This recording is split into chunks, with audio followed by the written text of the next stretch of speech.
America के चुनाव में सबसे आगे चल रहे उम्मीदवार के नाम की गोली सीधे अपने निशाने की तरफ तेजी से बढ़ रही थी, लेकिन बंदूक चलाने वाले ने सोचा नहीं होगा कि उसकी एक गोली से ऐसा कांड होगा कि अमेरिका के चुनाव के हालात पूरी तरह से पलट जाएंगे। ये कहानी है अमेरिका के पूर्व राष्ट्रपति ट्रंप पर जानलेवा हमले की और कैसे उसे रोकने में दुनिया की सबसे बेहतरीन अमेरिकी गुप्त एजेंसी नाकामयाब रही। तो भैया, ट्रंप की लंबी उम्र के लिए सब्सक्राइब, लाइक और शेयर तो थोड़ा बनता है। 20 साल का थॉमस क्रूक्स दूसरे अपराधियों की तरह सिरफिरा नहीं था। वो तो पिट्सबर्ग में रहने वाला मामूली पढ़ाकू लड़का था। खासकर गणित में बहुत तेज लेकिन शर्मीला था और अपनी क्लास के बच्चों के साथ वो दारू शारू पार्टी वार्टी भी नहीं करता था। लेकिन इंजीनियरिंग की पढ़ाई करते हुए उसमें अपने कॉलेज की राइफल टीम में घुसने का बड़ा जज्बा था। बड़ी अजीब बात थी, पढ़ाकू बच्चे कब से गन से खेलने लगे। तुमसे ना हो पाएगा। पर अमेरिका के कई बच्चों की तरह वो इतना खुददार था कि अपना खर्चा पानी चलाने के लिए वो एक लोकल नर्सिंग होम में वेटर का काम करता था और बर्तन भी धोता था। लेकिन उसको असली मजा वीकेंड पर अपनी बंदी के साथ नहीं, बल्कि एक टेक्निकल स्कूल की क्लासेस में आता था, जहां वो कंप्यूटर बनाना सीखता था। ये शौक उसे अपने पिता से मिला, जो काउंसलर का काम करते थे, और दोनों साथ में घंटों तक इस शौक में मशगूल रहते थे। एक दिन उसने अपने पिता की दर्जनों बंदूकों के बड़े संग्रह को अकेले देखा और वहीं से एक AR-15 सेमी ऑटोमेटिक राइफल चुपके से निकाल ली, जिस वजह से वो एक शूटिंग रेंज में जाकर वहां का सदस्य बन गया। 2023 के अक्टूबर में उसके दिमाग में कुछ और खुराफात आई और उसने डिप्रेशन के लक्षणों के बारे में गूगल किया। फिर अमेरिका की 2 बड़ी पार्टियों के नेताओं और उनकी आने वाली सभाओं के बारे में ऑनलाइन छानबीन की। शातिर तरीके से कोई बड़ी साजिश रचते हुए उसने पिछले कुछ महीनों में फर्टिलाइजर गोलियां और रेडियो यंत्रों से कई पैकेजेस ऑर्डर किए थे, जो उसने बाद में छोटे बम बनाने के लिए इस्तेमाल किए। और वैसे 2 बम शूटिंग के बाद उसकी कार और उसके घर से बरामद हुए थे।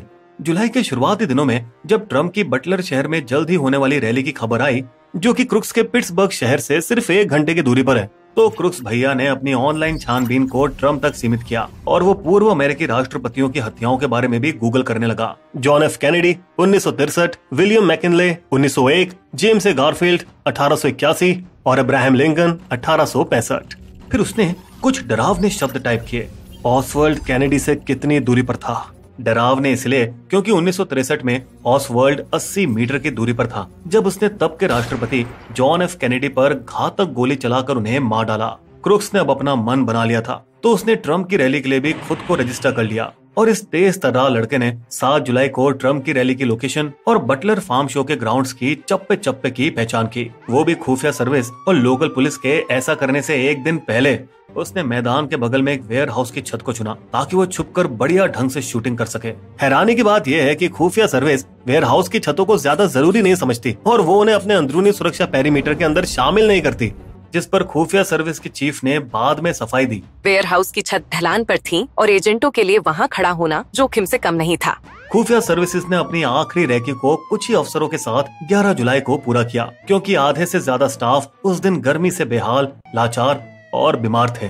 12 जुलाई को क्रूक्स ने शूटिंग रेंज पर कई घंटों तक AR-15 राइफल के साथ ऐसा अभ्यास किया कि अब वो अपने कॉलेज की राइफल टीम के लिए भी फुल लल्लन टॉप बन चुका था। वहीं 13 जुलाई के उस घातक दिन के सुबह 9 बजे की सिक्योरिटी ब्रीफिंग में एक भी खुफिया एजेंट अफसर नहीं था, जैसे कि उन्हें घंटा कोई फर्क पड़ रहा हो, मगर लोकल पुलिस के सारे अफसर मौजूद थे। और उसी सुबह क्रूक्स अपने शहर के होम डिपो से सीडी खरीद रहा था। 1 घंटे बाद वो अपनी गाड़ी से रैली की लोकेशन पर आया और 70 मिनट तक उसने पूरे इलाके की फिर से पहचान की। हालांकि इस वक्त तक लोकल काउंटर स्नाइपर गन से सुरक्षा करने वाले भी आ रहे थे। उसके बाद क्रूक्स अपने शहर वापस आ गया, वहाँ से 50 राउंड गोलियां खरीदने। अपनी ह्युंडई सोनाटा की डिक्की में बंदूक, 2 बम, एक ड्रोन और सीडी लोड करके वो 3:35 पर वापस रैली के पास अपने वेयर हाउस में पहुंच गया और 15 मिनट बाद इस डेयरिंग लौंडे ने पूरे 11 मिनट तक अपने ड्रोन ट्रंप के मंच से 200 गज की दूरी तक उड़ाया। लेकिन इस ड्रोन का पता नहीं चल पाया, क्योंकि अक्खड़ खुफिया सर्विसेज ने लोकल पुलिस के बहुत कहने के बावजूद भी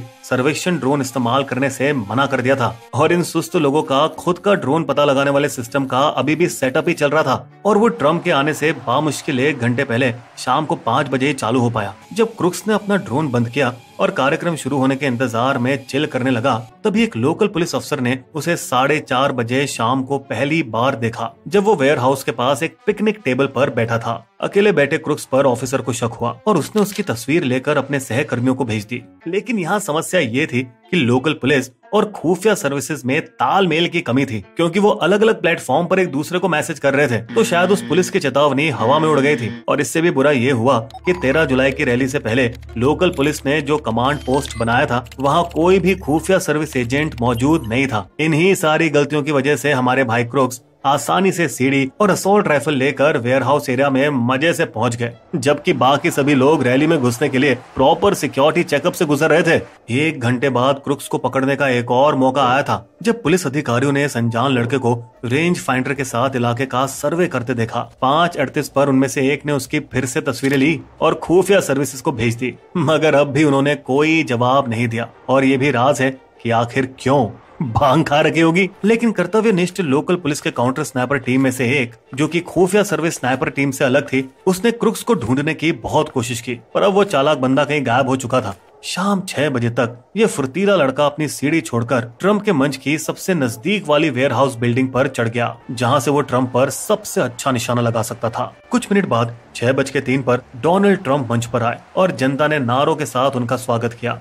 उसी दौरान लगभग 10 से 12 लोगों ने इस लड़के को वेयरहाउस के ढलान पर छत पर घिसटते हुए देखा। पेड़ की कौन है वो?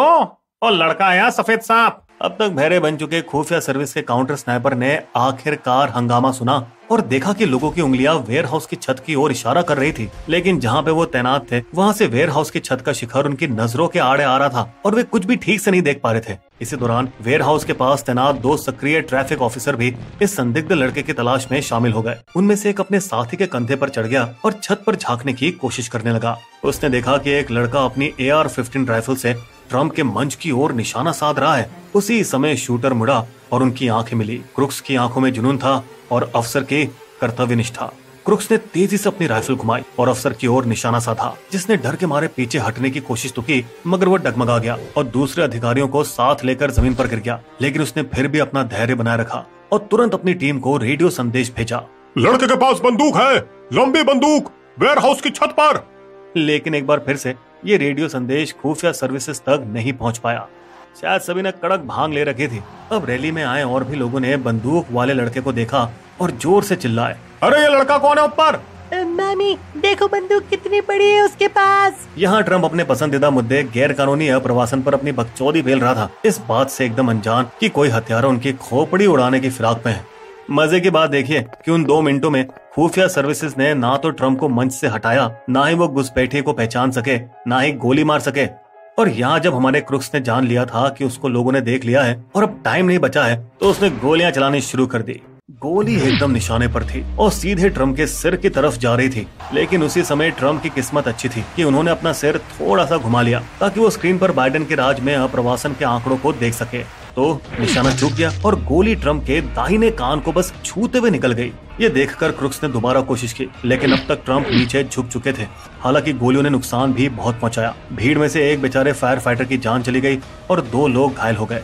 इस समय तक ट्रम्प के पीछे बाएं छत पर खुफिया सर्विसेज के एक स्नाइपर ने आखिरकार क्रुक्स को देख लिया और उस खतरे को मार गिराया। ये अभी भी नहीं पता लगाया जा सका है कि ट्रम्प को मारने के लिए आखिर क्रुक्स को किस बात ने प्रेरित किया, क्योंकि देखिए ना, उस लड़के का किसी भी पार्टी की तरफ कोई मजबूत राजनीतिक झुकाव नहीं था, न ही रिपब्लिकन और न ही डेमोक्रेटिक।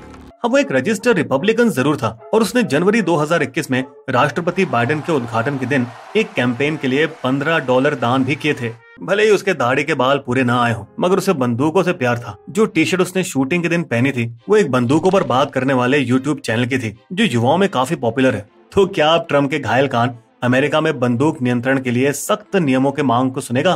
पहले ऐसा लग रहा था कि ट्रम्प इस घटना के बाद नरम हो गए हैं, लेकिन पोल रेटिंग में उनके पिछड़ने से वो फिर से अपने पुराने पगलाए रूप में वापस आ गए हैं। खुशबू की शायरी। प्लानिंग क्रुक्स की खूब थी, मगर बच गए ट्रम्प। उनका पागलपन अब तो और ले रहा जंप। अमेरिका में खुलकर चले बंदूकों का बाजार, इस पर नई सरकार अब शायद करे विचार। हमारे वीडियो कंटेंट के सोर्सेस आपको डिस्क्रिप्शन में मिल जाएंगे।